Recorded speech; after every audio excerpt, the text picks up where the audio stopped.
আসসালামু আলাইকুম গাইজ। আমি আরাব। আপনাদের স্বাগত জানাই আমার ইউটিউব চ্যানেলে মুভি ডিকোড।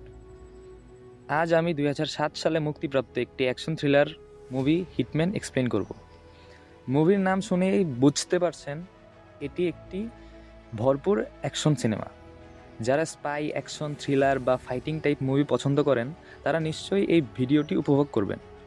মুভির শুরুতে আমরা দেখি কিছু ছোট বাচ্চা যাদের মাথায় চুল নেই, তাদের মাথার পেছনে একটি বারকোড ট্যাটু করা হচ্ছে মেশিন দিয়ে। এরপর শুরু হয় তাদের কঠোর ট্রেনিং, যেখানে ফাইটিং শেখানো হয়, শৃঙ্খলা শিক্ষা দেওয়া হয়। এক সময় দেখা যায় দুইজন বাচ্চা পালানোর চেষ্টা করে, কিন্তু তারা ধরা পড়ে যায় এবং তখনই তাদের গুলি করে মেরে ফেলা হয়। বাকিদের এই ঘটনা দিয়ে শেখানো হয় শৃঙ্খলা ভাঙলে এরকম পরিণতি হবে। আমরা বুঝতে পারি এই বাচ্চাদের মানুষের থেকে ভিন্ন কিছু বানানোর জন্য এক্সপেরিমেন্ট করা হচ্ছে। এরা হলো super soldier, fearless, emotionless killing machine. এরপর আমরা চলে যাই লন্ডনে।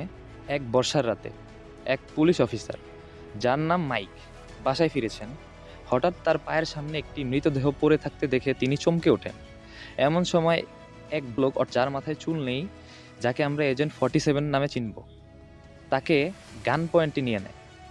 তারপর সিন শিফট হয় 3 মাস আগের ঘটনায়। এরপর দেখা যায় ঘটনাগুলো ঘটেছিল আফ্রিকার একটি শহরে।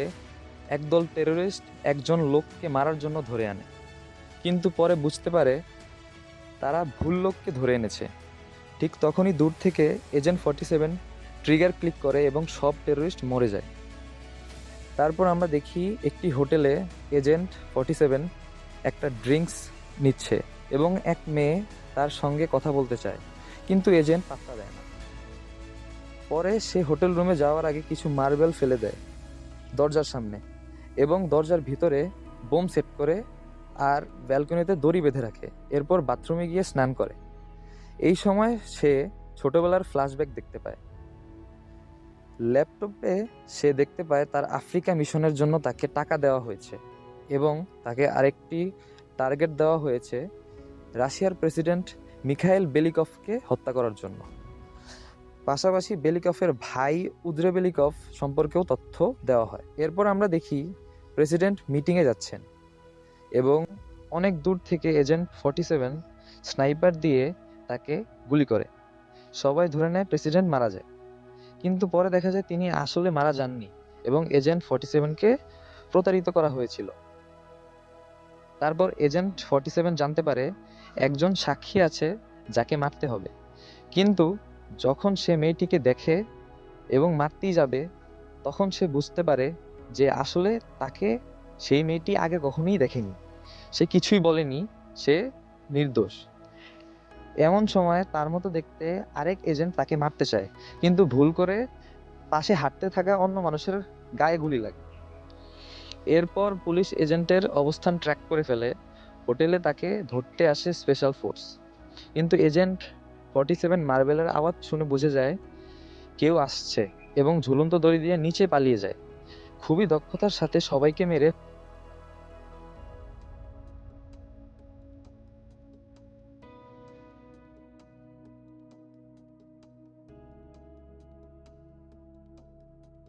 হোটেল থেকে পালায়।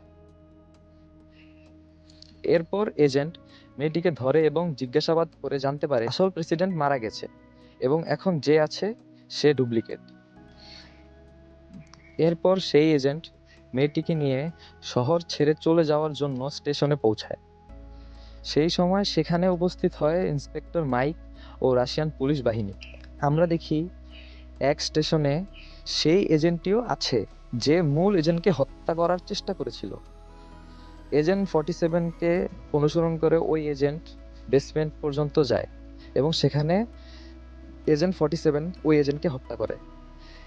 এরপর দেখা যায় মূল এজেন্টকে হত্যার জন্য আরো 3জন এজেন্টকে হায়ার করা হয়। ওখানেই শুরু হয় ভয়ানক মারামারি।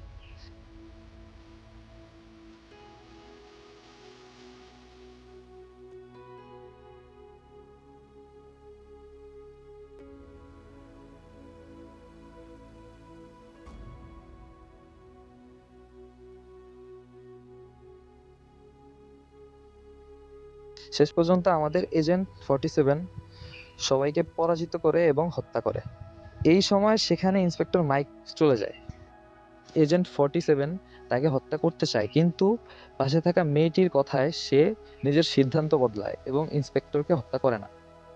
পরবর্তীতে এজেন্ট উদ্রেবেলিকভকে মারার জন্য একজন লোকের সাথে একটি চুক্তি করে।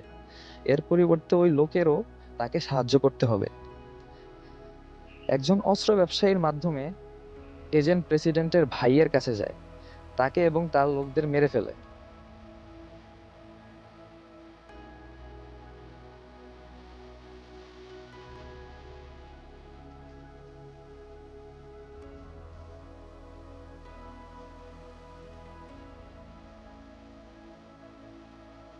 মাইক সেই ইন্সপেক্টর একটি চাবি খুঁজে পায় এজেন্টের সুটকেস থেকে। তারপর দৃশ্য পরিবর্তন হয়। আমরা দেখি যে এজেন্ট সেই মেয়েটিকে বর্ডার ক্রস করে নিরাপদ জায়গায় পাঠিয়ে দেয়। এতে বোঝা যায় এজেন্টের মনে মেয়েটির প্রতি কিছুটা ফিলিংস ছিল। এরপর দেখা যায় প্রেসিডেন্ট তার ভাইয়ের মৃত্যুর পর একটি চার্চে বক্তব্য রাখবে। এদিকে এজেন্ট রাশিয়ান পুলিশ প্রধানকে ধরে একটি বাথটাবে বেঁধে রাখে। তার হাতে একটি ওয়াকিটকি ধরিয়ে দিয়ে বলে, যদি সে তার লোকদের দিয়ে প্রেসিডেন্টকে গুলি করার নির্দেশ না দেয়, তাহলে সেই বাথটাবে লাগানো বৈদ্যুতিক জেনারেটর চালু হয়ে যাবে আর সে মারা যাবে। এরপর আমরা দেখি প্রেসিডেন্ট গির্জায় বক্তব্য দিতে আসে, তবে তার সামনে ছিল একটি বুলেট প্রুফ গ্লাস এবং পুরো ভবন ছিল কঠোর নিরাপত্তায় ঘেরা। তখন রাশিয়ান পুলিশ প্রধান বাধ্য হয়ে তার লোকদের নির্দেশ দেয় প্রেসিডেন্টকে গুলি করার জন্য। এক লোক গুলি চালায়, গুলি বুলেট প্রুফ গ্লাস ভেঙে দেয়, আর চারপাশে সবাই সতর্ক হয়ে ওঠে। প্রেসিডেন্টকে নিরাপদে উপরের দিকে নিয়ে যাওয়া হয়। এই সময় দেখা যায় সেই নিরাপত্তার লোকদের মধ্যেই ছিল আমাদের এজেন্ট 47। সে প্রেসিডেন্টকে নিয়ে গির্জার টাওয়ারের উপরের কক্ষে যায় এবং দরজা আটকে দেয়। সেখানে দেখা যায় আগে থেকেই আরেকজন এজেন্ট অবস্থান করছিল। দুজনের মধ্যে ভয়ঙ্কর এক মারামারি হয়।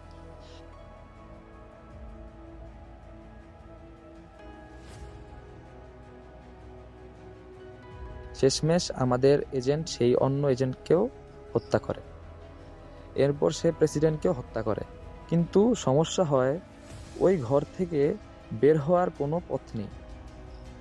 এই দিকে ইন্সপেক্টর মাইক, যে আগেই এজেন্টের সুটকেস থেকে একটি চাবি পেয়েছিল, সে বুঝতে পারে ওই চাবিটি সম্ভবত ওই গির্জার উপরের ঘরের চাবি। সে ঘরটি খুলে দেখে এজেন্ট ভেতরে বসে আছে। এজেন্ট শান্তভাবে আত্মসমর্পণ করে, তাকে গাড়িতে তুলে নিয়ে যাওয়া হয়। পথে আমরা দেখি অনেকগুলো গাড়ি এসে থামে, আর সেই লোক যার সাথে এজেন্ট চুক্তি করেছিল প্রেসিডেন্টের ভাইকে মারার, সে সবার নজর কাড়ে। এই সুযোগে এজেন্ট গোপনে পালিয়ে যায়। আমরা আবার মুভির শুরুতে চলে যাই। এজেন্ট 47 আরেকজন এজেন্টের মৃতদেহ ইন্সপেক্টর মাইকের কাছে নিয়ে আসে, যাতে এই এজেন্টকে এজেন্ট 47 বলে চালিয়ে দেয় এবং আমাদের আসল এজেন্ট 47 মুক্ত হয়ে যায়। আর একবারের শেষে আমরা দেখি রাশিয়ায় সেই মেয়েটিকে আবার আরেকটি এজেন্ট মারতে আসে, কিন্তু আমাদের এজেন্ট 47 তাকে বাঁচায়। এখানেই মুভিটি শেষ হয়। এই মুভি থেকে আমরা বুঝতে পারি এই এজেন্টদের ছোটবেলা থেকেই মানুষের মতো নয়, বরং খুন করার মেশিন হিসেবে গড়ে তোলা হয়েছে। এদের কোনো নাম নেই, শুধু নম্বর আছে। আমাদের এই এজেন্টের নাম এজেন্ট 47। আশা করি ভিডিওটি আপনাদের ভালো লেগেছে। ভালো লাগলে অবশ্যই চ্যানেলটি সাবস্ক্রাইব করুন। আবার দেখা হবে নতুন কোনো মুভির এক্সপ্লেনেশন নিয়ে। সবাই ভালো থাকবেন। আল্লাহ হাফেজ।